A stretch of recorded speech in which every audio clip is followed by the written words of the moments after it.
12, 11, 10, 9. Ignition sequence start. The concept's been around since the 1920s, and I grew up in the 1960s during the space program. Oh, it's beautiful, Mike, it really is. I suppose we all thought that, that we're going to be flying around in jetpacks and having bases on Mars and having flying cars when I grew up. And in the end, that never happened.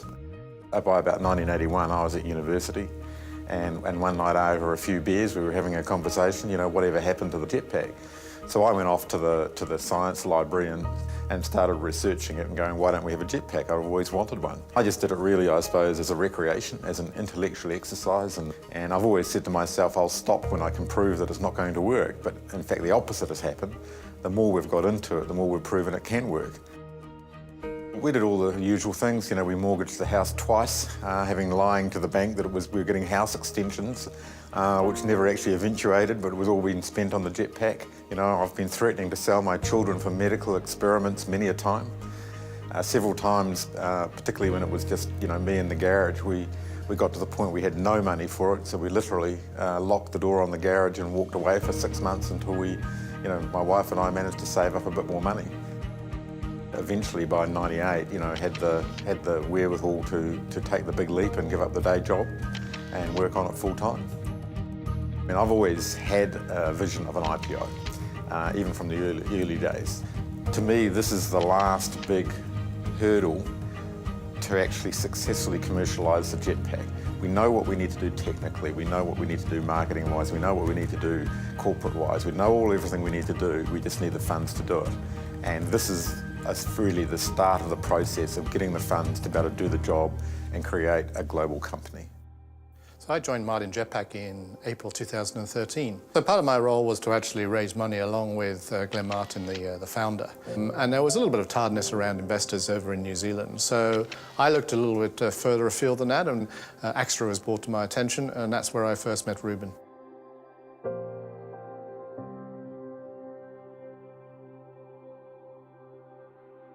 The first time Martin Aircraft came to my attention was at a wholesale investor presentation. The CEO, Peter, presented.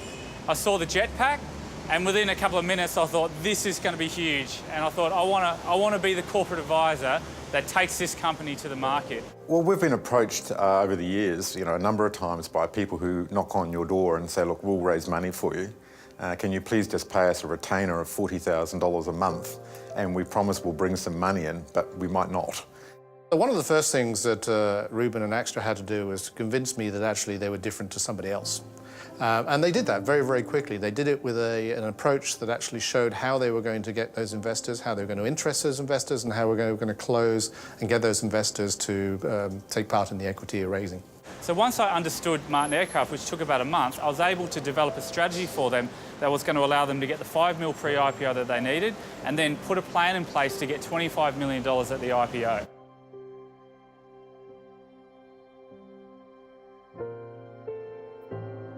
So the most important part about this particular program is that in the past we've been doing everything incrementally.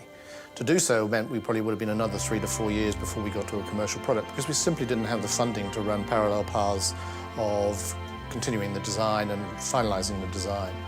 What was obvious is that they needed a big injection of capital to take it to the next level, to get out there, to build more jetpacks, to actually take it out there and show the world what this company is actually doing. With Ruben's money coming in, it allowed me immediately to start focusing on what that program was and how we were actually going to develop it and how we could bring the commercialisation forward. With the capital that we actually brought in, they've really accelerated. In the last 6 months, they've gone through a phenomenal growth. Christchurch invention, the Martin Jetpack, has made its first major sale. The one-man vertical flying machines have been bought by an American company that'll use them for homeland security and search and rescue in the US. And by this time had helped the board understand that the pre-IPO was definitely the part of the process towards the IPO. And then gaining interest and showing people that we were going for an IPO, created another wave of investors through Ruben. Avwatch is actually the Jetpack's first ever customer, and that's a big relief. Martin Aviation's just about to float on the Australian share market. The strategy we had for an IPO was to bring someone like John Diddams into the company and actually put him on the board. Now that gives the company the credibility that it needed here because it's a New Zealand company. Now John, having successfully listed Indoor Skydiving Australia on the ASX in 2013, and it was one of the best performing IPOs of the year, it gave Martin Aircraft the credibility that it needed for us to go out to investors and say, this is happening. Remember when Christchurch inventor Glenn Martin announced to the world he'd built a Jetpack, a one-man flying machine? Well, they mocked him, with one US commentator even challenging him to fly higher than 3 feet. Now Glenn has had the last laugh. His weird and wonderful flying machine has soared not hundreds, but thousands of feet above the Canterbury Plains. I first got involved in April when Ruben rang me and told me I was doing a pre-IPO raising for the Martin Jetpack, and I had a look at it, did all my due diligence, and said I'd help. Glenn Martin is finally ready to prove his critics wrong. We're going to be doing many things that we've never done before, and also many things that nobody else has ever done before. Nervous anyone? Well, this is a pretty exciting time, and it's the tipping point of the environment in which we're operating. So, I mean, when you look at what we have as an opportunity, this is going to completely redefine light aviation. Glenn's Jetpack has been 3 long decades in the making, but it'll take him just a few minutes to find the answer to the ultimate question. Is it really a flying machine, or is it back to the drawing board? Visionaries like Glenn Martin are the sort of people that we like to get involved with. People that have that never give up attitude, the ones that are going to do it no matter what. When I realised that he spent 30 years just getting the Jetpack to the point of where we were in February, I was quite impressed, and I knew that no matter what happens, this company is going to be successful. We lodged the prospectus on Monday. We ran the process on time, and we're now going out there to raise the capital. And I think it's going to be very well received.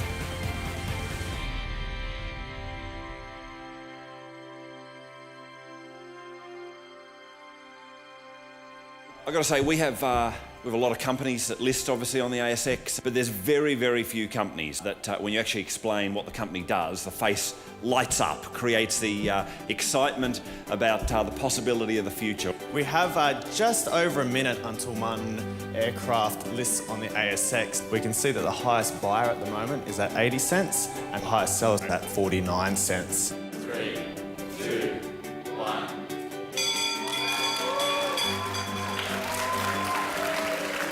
So then thank you to everybody who's been involved. There's a huge group of people, as you all know.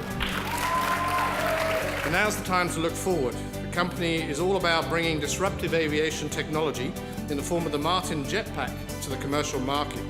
And as you head back to your car, just reflect that in a few years' time, you could be actually walking back to your own jetpack on the top of the ASX building here, and you'd be home much quicker. Thank you for coming. It's very exciting to be here today. There's a saying in there, you know, what makes the aircraft fly? Funding is what makes the aircraft fly. And as of today, you know, we have $27 million in the bank. That enables us to do everything that we need to do and do it professionally and well. And none of that would have happened without Ruben. Yeah, I've enjoyed working with Astra Capital. Particularly enjoyed working with Ruben. He's one of those go-get guys, and he just never says no.